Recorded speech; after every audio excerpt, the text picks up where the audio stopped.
How to install WordPress in cPanel. Now, this is the website that we're going to be installing WordPress to.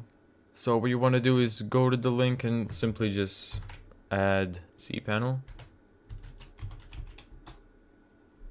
And then from here, just log in. So what you want to do here is go down a bit until you find software like this. And then click on WordPress Manager by Softoculus. From here, click on install. And then choose your protocol.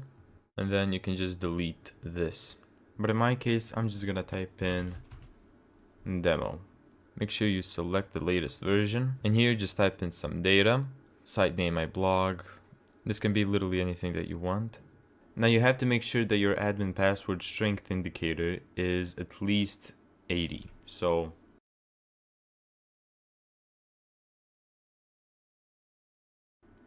down here you can select the language. It's gonna be English. Select plugins. You can do all of these things later, but if you want, you can add the plugins right now. And then click install.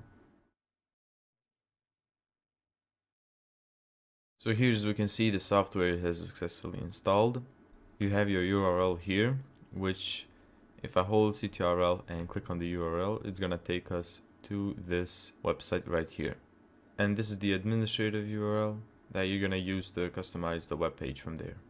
And there you go. That's how to install WordPress to cPanel.